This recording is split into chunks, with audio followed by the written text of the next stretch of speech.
Welcome to Smyrna Primitive Baptist Church audio sermons. We will strive, the Lord willing, to share sermons from our present and our past meetings for those interested in the understanding of the Bible and the directions that we need as Christians to continue in our lives. These sermons are for all Christians, those that are seeking truth, knowledge, and the teaching of God towards His people. Join us in the study of His Word and in praise. If you would give us a like and comment, we would love to hear from you. Please click the subscribe button and bell notification if you would like to know when new sermons or hymns are uploaded. We truly hope that the Lord will share His grace and mercy to feel His Spirit with you every moment of your life here in this world. God bless all of you.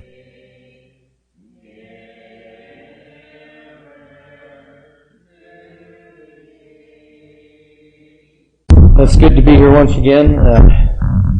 I got to pat Brother Allen on the back because he can get up here and talk for 45 minutes to an hour and it doesn't seem to bother him a bit. And I know it makes Leonard nervous and makes Marty nervous. And it sure makes me nervous, but I'll try to do my best. Sitting here, I read Psalm 147, and it talks about God is great and He has great powers, the things that He can do. And I was going to read some of this, but you know me, I kind of like to just talk once in a while. And Alan talks about his work, and work's a big part of our time that consumes us. And Leonard knows that, and Marty knows. Chet doesn't work as many hours as he used to, but he still knows his job is a very important thing to us. And Brother Allen talks about getting in conversation with his buddies at work, like at the lunch station, and maybe outside just enjoying the nice weather. He sometimes gets that conversation striked up, and of course, you know me, being the old growly thing that I am, I got a little upset the other night at work.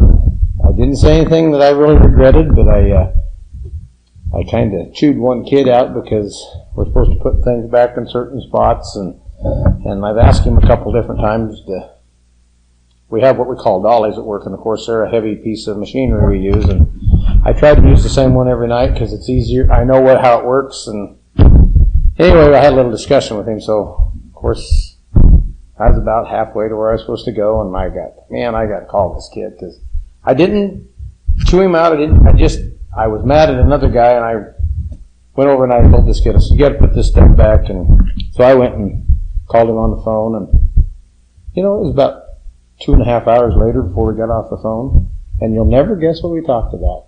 Talked about the good old Bible and our guys at work, and it was really refreshing. I knew he was a child of God. I mean, you can tell by how people act and how they work, and I knew he was, but it was so good to hear him say some of the things he said, and he talked about his dad not being a believer, and before he died, he was telling me, Dad had to bow his knee down, and it really touched my heart. In fact, I had tears in my eyes as I was going down the road because it was strange how me being upset got me to. In fact, I had to call back to work. I didn't have his phone number or nothing. I called back to work and I said, Tim, give me the number of this kid, and it was very nice to talk to him, and he thanked me for calling. He said, I've never seen you get growly kind of like that. And I said, well, I was upset at the manager at work that night, and one thing led to another, and that there's been several times I'll call somebody on the phone like that, and just to tell them something about work, you need to drop a trailer here or something, and we'll get going along, and somebody will strike up the conversation, and it might be 2-3 hours later we get off the phone. Of course, thank goodness cell phones are, you got that window of free talking at night, so we use it a lot, and it touches my heart how just the strange things you do can get into conversation, and Alan talks about that, and that is so good when you can be with your fellow employees, and you might tell them something they didn't know. He was one of these that thought you didn't confess in front of the crowd, that you was you was going to go to hell. You had to confess in front of somebody, And I said, no, you don't. That's between you and God. You don't have to. It's you can make it a public thing here at your church. You can ask to have God be your Savior, but you don't have to. I mean, that's between that part of your life can be just between you and God, and it's so refreshing. But he says, I thought we had to. I said, oh no, you don't have to. I said, as long as you've got a good heart and you've got a good faith in God, you're a child of God, and whether you know you are or not, but I that's how we believe, and it's so good to have that. I've rambled on once again for 5-10 minutes that I probably shouldn't have. Asked to be bow with me like that and pray. Father, we just thank you one more time for this opportunity this evening to come here. I ask you, Brother Allen, a message tonight to bring it to our hearts, to bring it to our everyday walk. We just ask that you help us put that in our walk every day. We thank you for the many things you give to us, the many blessings you bring to us that we take for granted. All those little things that we just take and go on, we never say thank you. I just pray for your continued guidance. Make my path straight till you come to take us to be with you in the land of glory. We ask these things in Jesus' precious name. Amen.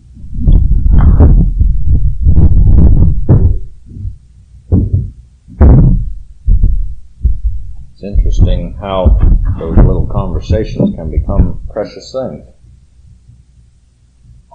I had kind of a close call this week, and if things had been a little different, I probably wouldn't be here tonight.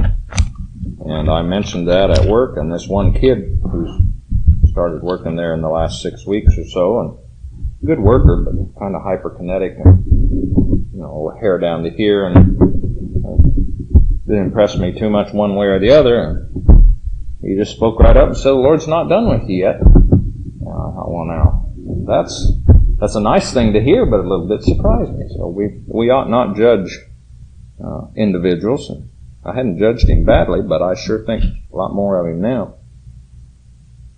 I want to turn with you this evening to the book of 1 Kings, and beginning in the 4th chapter and the 29th verse. I start here because this sort of leads us up to the next couple chapters, which the Lord will bless me, I'd like to consider this evening. So that 29th verse of the 4th chapter of 1 Kings. And God gave Solomon wisdom and understanding exceeding much, and largeness of heart, and this is amazing, largeness of heart even as the sand that is on the seashore. Now, how big a heart did Solomon have? And you know what that means. It doesn't have anything to do with the size of the organ that pumps blood inside him. It's how compassionate and caring he is and interested in other people, and how willing he is to give of himself to others, to benefit them, to bless them. That tells me, when I think of his, and the held up still the wisdom of Solomon today, and that situation with the two women that both claimed the same baby. With a heart as large as it said Solomon had here, I know he had to be very touched and moved by that situation. Both probably in feeling a little sorry for the woman that overlaid her child and killed it, and yet somewhat upset at her for claiming, and he may not have known which was which, but he kind of understood the situation. And what a wonderful thing it would be if that could be said of each one of us, so we have a large heart, a big heart, generous heart, a giving heart. Because I would understand that's what that means. And Solomon's wisdom excelled the wisdom of all the children of the east country. Now, I would understand that to mean the Oriental peoples, essentially pretty much from the Middle East on east. You remember when there was a star in heaven at the birth of Jesus, and there were wise men that came from the east. And I think that's what's under consideration here. There were men that were, we might call them philosophers, or who were individuals who were selected for their intelligence, and they studied out deep things. And it says his wisdom exceeded all theirs and all the wisdom of Egypt. Now think of the grandeur that was Egypt when Israel was down in Egypt. And think of that which we yet see today, the pyramids and the Sphinx, those great marvels of engineering and building. And I'm aware that of the 7 ancient wonders of the world, one of those was the library at Alexandria, Egypt, and there's nothing left of that, but what a marvelous place that must have been. And we could go on and on about the power and wisdom and the high level, if you will, of Egyptian culture. And yet it says his wisdom was above all of that also. Now think of what that says about what a wise individual he was. And then it goes on to name folks that I don't have a clue who they are. But they must have been individuals that were known in that day. It says, for he was wiser than all men, than Ethan the Ezrahite, and Heman, and Chalcol, and Darda, the sons of Mahal, and his fame was in all nations round about. And we know of one, that was the Queen of Sheba. In that nation she had heard of him. And she heard things that she said, this is hard to believe. I can't quite accept this. On faith, I've got to go see for myself. And she went, and the Bible, it gives us a little information in that story, how she looked and she saw how the servants served and the manner in which Solomon was addressed, and she saw the richness of his house and the richness of his kingdom and the condition of the individuals that lived under him. It might be the king might be rich and powerful, and all of the individuals paupers and living in hovels, but that was not the case. And she said the half wasn't even told me. That which previously had been too much to believe, now she saw it as not even 50% of what the glory it was. And then to give us an example, and he spake 3,000 proverbs. Now we know what a proverb is. We have a book of Proverbs in the Bible, and those are, I think, mostly it's assumed or thought that those are some of Solomon's Proverbs. But think of how much truth is contained in maybe 5 or 6 words in some of those Proverbs. And in thinking, I think I could probably count on one hand the number of times I've said anything that made any sense at all or was remotely creative or insightful.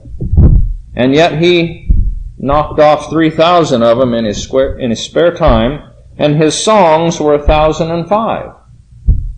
Now I've done a very little amount, and I haven't written any songs. I've transcribed a couple.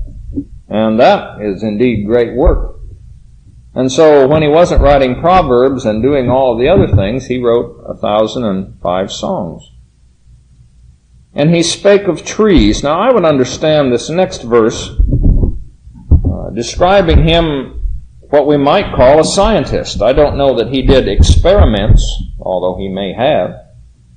But notice this, that he was knowledgeable, and I think that's what it means when it says he spake. He could speak intelligently, knowledgeably, about all living things, apparently, from the cedar tree that is in Lebanon, even unto the hyssop that springeth out of the wall. He spake also of beasts, and of fowl, and of creeping things, and of fishes. You tell me what living organism is not included in that list. And he was knowledgeable about all those things. Now we have men today that are knowledgeable in specific areas, but I would question you to find someone that's knowledgeable to any degree in all of those. And Solomon was that also. And there came of all the people to hear the wisdom of Solomon from all kings of the earth, which had heard of his wisdom. Now I want you to consider for a moment those of our day, in our nation, that are considered by some or promoted by themselves as being wise.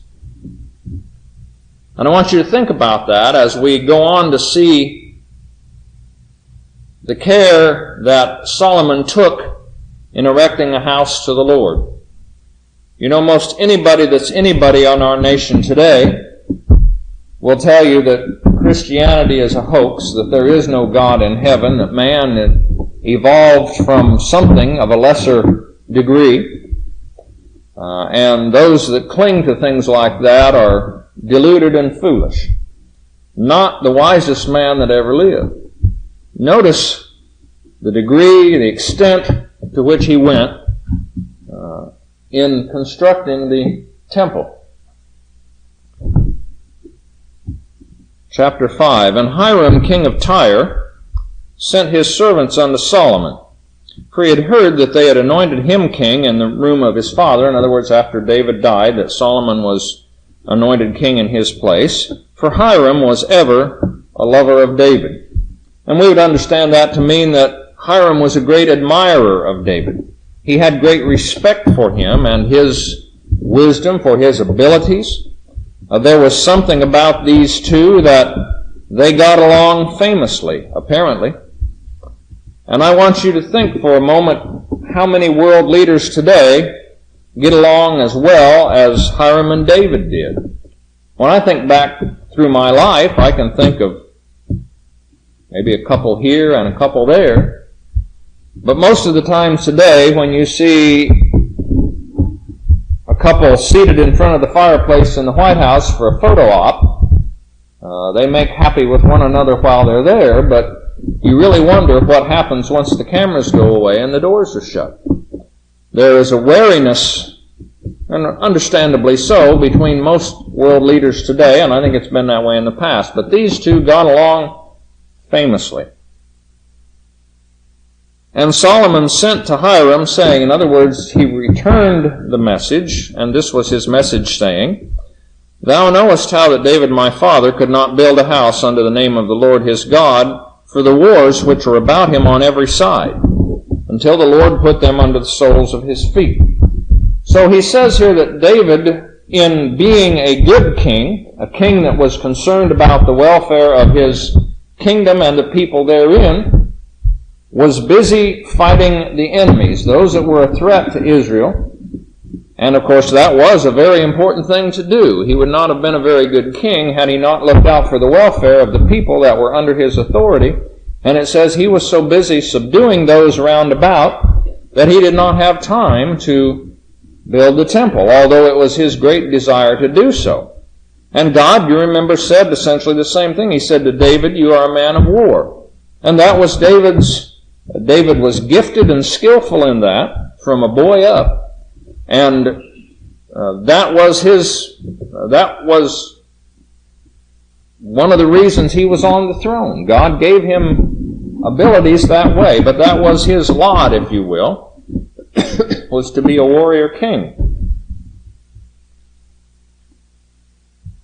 But now the Lord my God hath given me rest on every side, so that there is neither adversary nor evil occurrent.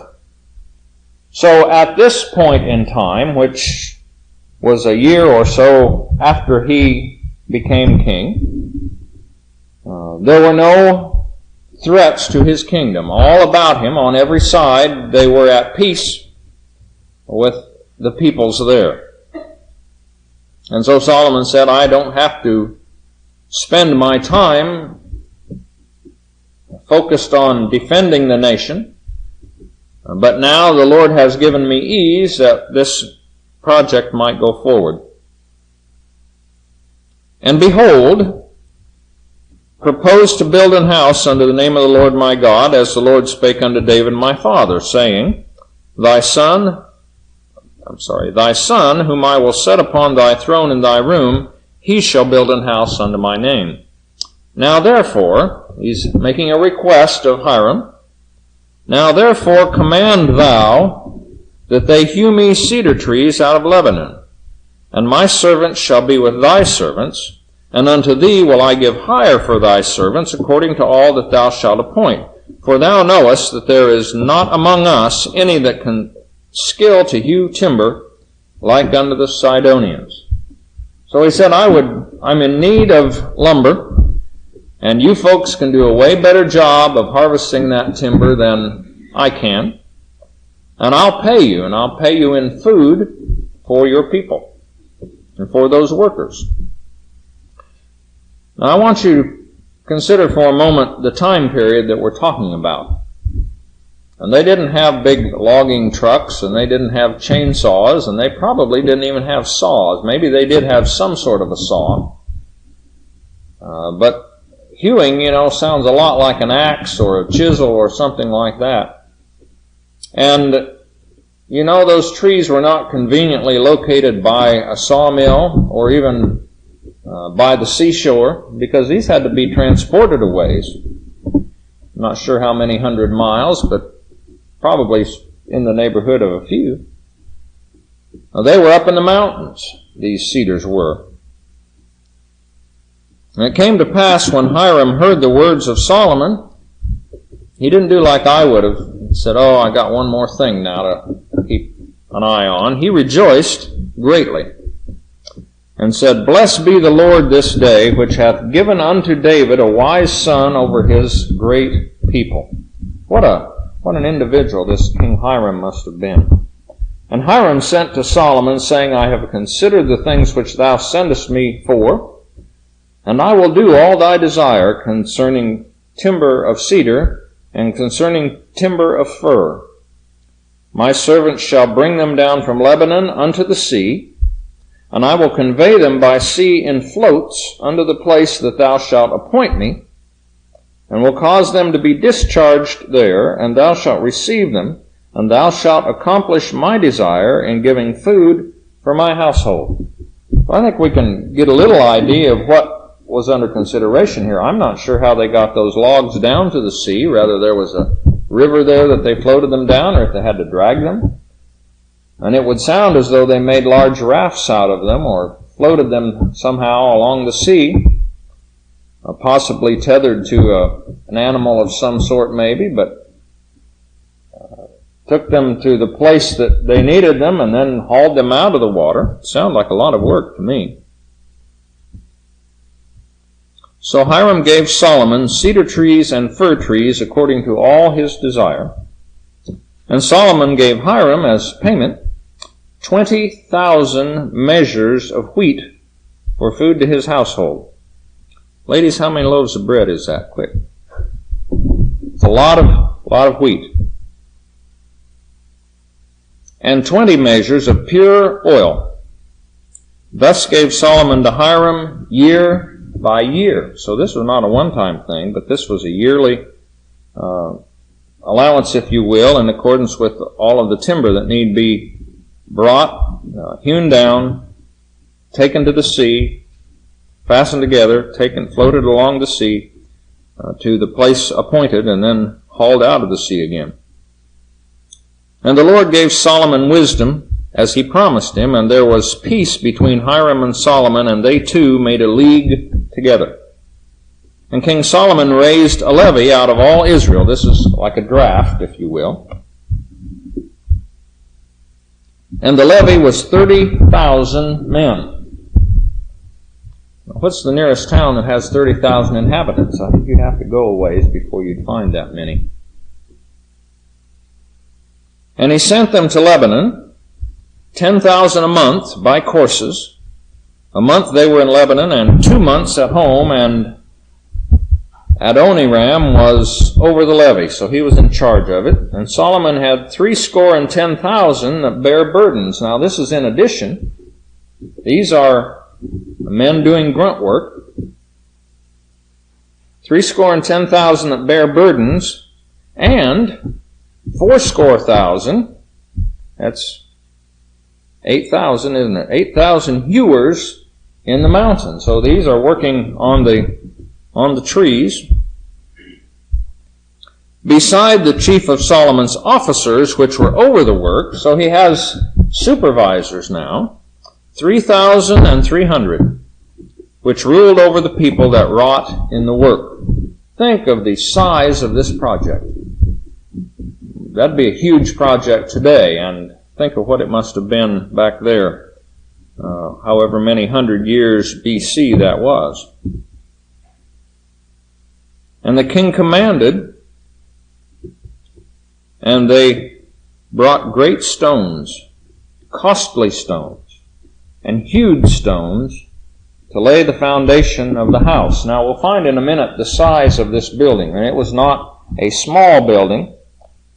And one reason they needed great stones is because this was a very high building. This was a stone building, and it was 45 feet high, if I remember correctly. That's a pretty tall building.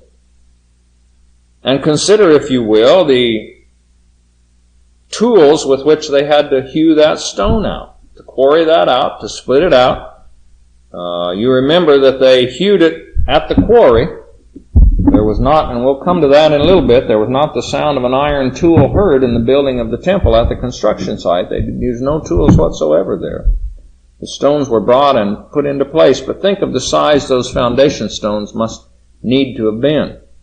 You know, when they pulled the foundation stones out from under this building, those were pretty good chunks of limestone, and they were nothing compared to what we had skid steers to do that with when they did that here. And Solomon's builders and Hiram's builders did hew them, and the stone squarers. So they prepared timber and stones to build the house. And it came to pass in the 480th year after the children of Israel were come out of the land of Egypt, in the 4th year of Solomon's reign over Israel, in the month Ziph, which is the 2nd month, that he began to build the house of the Lord. And the house which King Solomon built for the Lord, the length thereof was 60 cubits. Now, I've always just gone over that and never really thought about what that size is, but a cubit is 1.5 feet. It's 18 inches, which they figure maybe that's from the elbow to the end of the finger of an average man's where that came up with. But it's 1.5 feet, so we can multiply 1.5 times all these measurements. So the length, in other words, from the front to the back, was 60, which is 60 cubits. 60 times 1.5 is 90 feet deep from the front to the back. And the breadth, how wide it was 20 cubits, so that's 30 feet wide. And the height thereof, 30 cubits, which makes it 45 feet high. And the porch, which was on the front, before the temple of the house, 20 cubits was the length thereof, according to the breadth of the house. So the house is 20 feet wide, and the porch was also that wide, 30 feet, 20 cubits would be 30 feet. And according to the breadth of the house, and 10 cubits was the breadth thereof before the house. So it extended 15 feet out in front of the building. And for the house he made windows of narrow lights. And it goes on to mention that he built some chambers around the outside of the building. And maybe on the interior as well. I'm not real certain of that.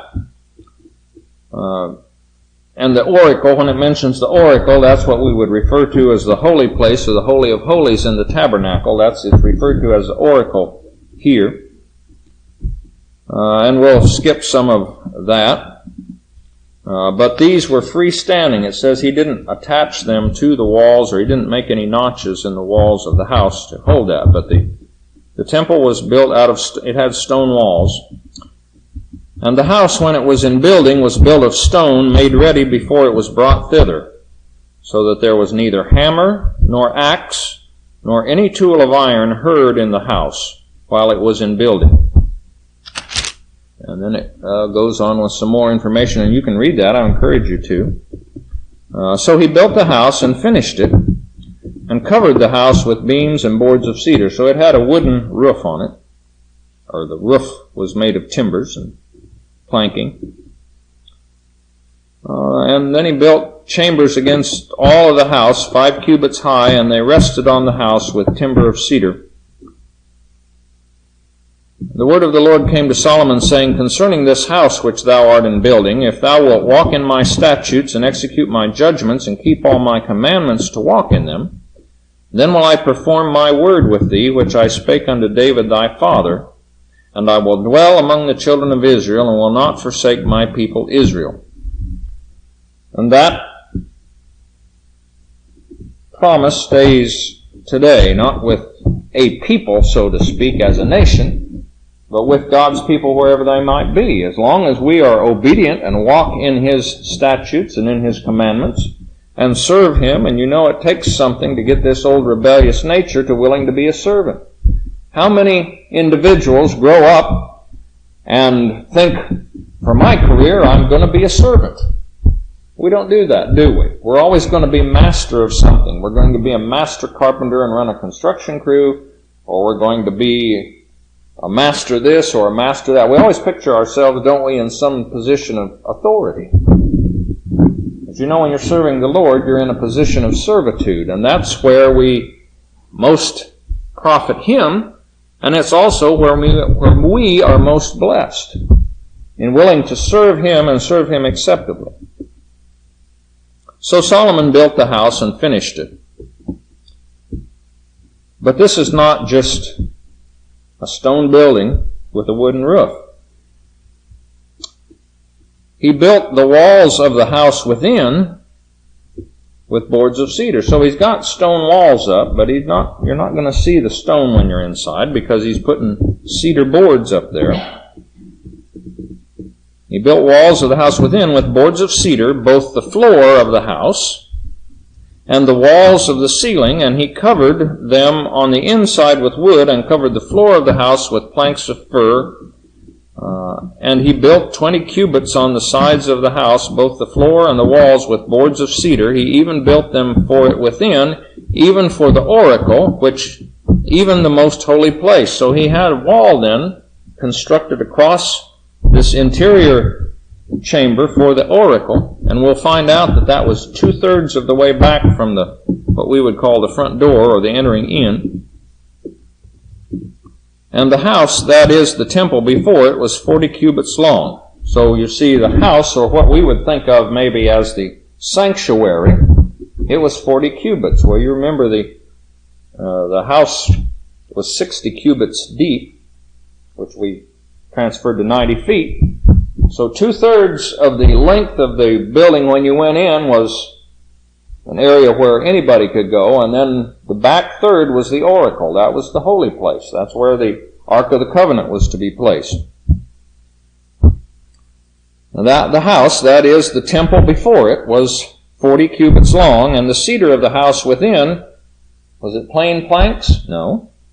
It was carved with knops and open flowers, and my reference says knops are gourds, so there were viney plants carved on there. All was cedar. There was no stone seen. So once you got in the building, you couldn't see any of the stone. The walls were covered with carved cedar. And the oracle he prepared in the house within to set therefore the ark of the covenant of the Lord. And the oracle was in the forepart.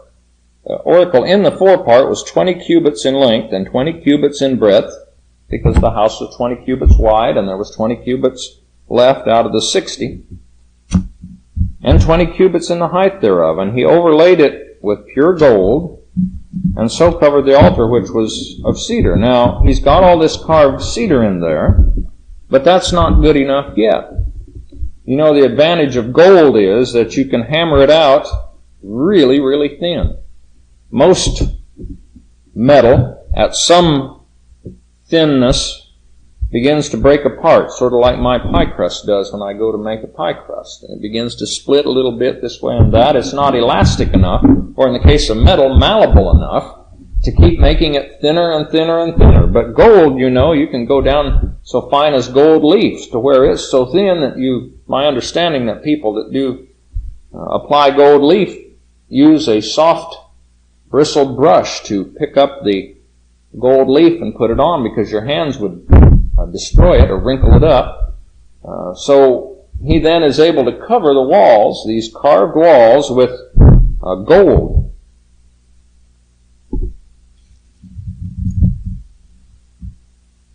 So Solomon overlaid the house within with pure gold, and he made a partition by the chains of gold before the oracle, and he overlaid it with gold. And the whole house he overlaid with gold until he had finished all the house. Also the whole altar that was by the oracle he overlaid with gold. And then he has these cherubims carved. Within the oracle he made 2 cherubims of olive tree, in other words olive wood, each 10 cubits high. 10 cubits, 15 feet high. 5 cubits was the one wing of the cherub, and 5 cubits of the other wing was the cherub. Sounds like it's 10 cubits wide. from the uttermost part of one wing to the uttermost part of the other were 10 cubits. And the other cherub was 10 cubits. Both the cherubs were of one measure and one size, and the height of the one cherub was 10 cubits, and so it was of the other cherub. And he set the cherubims within the inner house, and they stretched forth the wings of the cherubims, so that the wings of one touched the one wall, and the wing of the other cherub touched the other wall, and their wings touched one another in the midst of the house. Makes sense. Each of them was 10 cubits wide. The house was 20 cubits wide, so these were big cherubs that were carved out of olive wood, and he overlaid the cherubims with gold also. And he carved all the walls of the house round about with carved figures of cherubims and palm trees and open flowers within and without, and the floor of the house was overlaid with gold within and without. Well, there's a whole lot of gold there. And we'll try to move rather quickly down through some of this. And even the doors, you see, were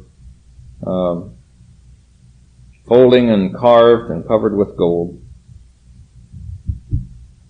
And in the 4th year, this is the 37th verse, in the 4th year was the foundation of the house of the Lord laid in the month Ziph. So this is the beginning of construction. And in the 11th year, in the month Bul, which is the 8th month, was the house finished throughout all the parts thereof, and according to all the fashion of it.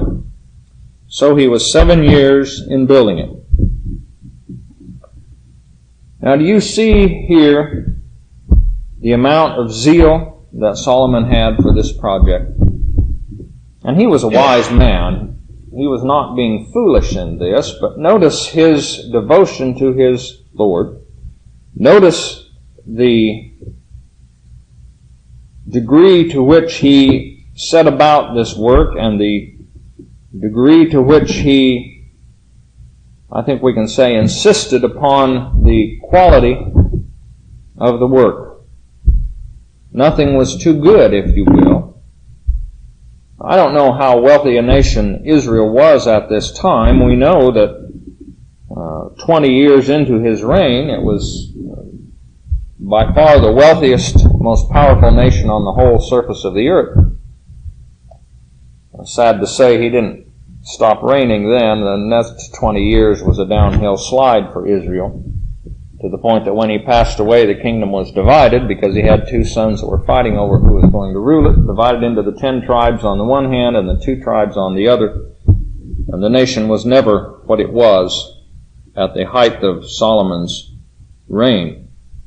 But consider the beauty of this. Is it any wonder that, if we turn to the book of Nehemiah, I think it is, where the rebuilding of the temple is described, after Nebuchadnezzar came and destroyed the temple and carried away all of the golden vessels that were within it, that those there who remembered the first temple wept. It was a bittersweet moment for them. They were rejoicing on one hand that the temple had been rebuilt, that Israel now had a place to come and worship as she had once before. But you know, the second temple was not near as glorious as this temple was. And Israel never was to the point that she was at the time of the building of the temple. No matter how glorious we have it, we're not satisfied. And there will be those that covet what we have. And we, if we're not careful, become, as Israel did so many times, wayward. Even King Solomon, the wisest man that ever lived, made some big mistakes. Why was it that they had peace all around? Because Solomon went and married the daughters of the various kings and so forth for political reasons as much as any. And I don't remember, it tells someplace how many wives he had.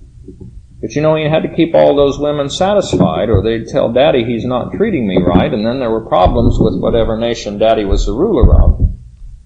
And so you remember he began building temples to the various gods that those wives worshipped.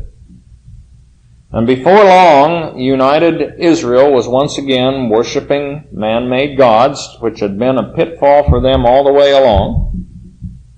and we could say in one sense still is today. And it's a pitfall for some of God's people here, and that God that possibly Israel worships now is the God of money, wealth, power.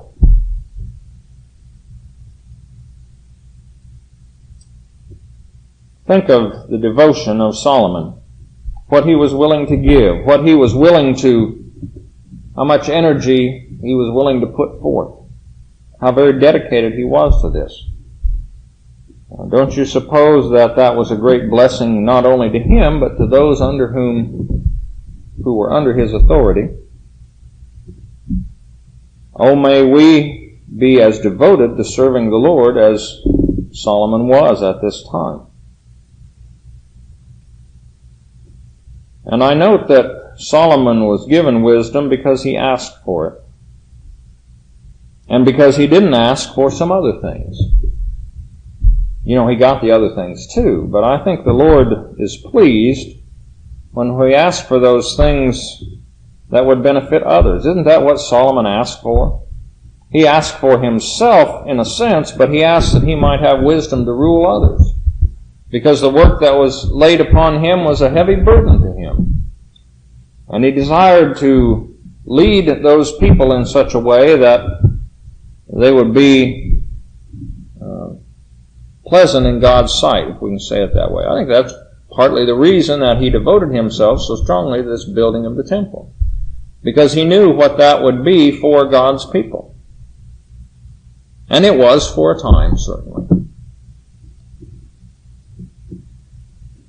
I leave you with that. There's many other things that could be studied. It goes on to tell us more about, tells about his own house too, and he spent longer building that, but then our homes are never finished, are they? I appreciate your good attention this evening. Hope we brought something to your attention of value.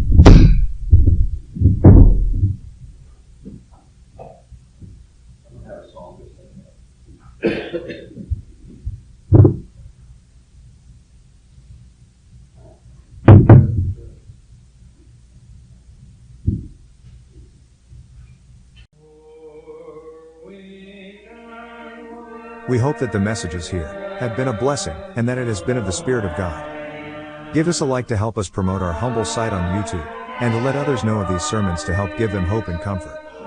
Don't forget to hit the subscribe button and the notification button if you want to know when more sermons or hymns will be available. We at Smyrna Primitive Baptist Church seek the truth and the knowledge of our Lord and Savior Jesus Christ. God bless you and all the children of God, and let us all pray for each other that grace, hope, and love may abound in this world.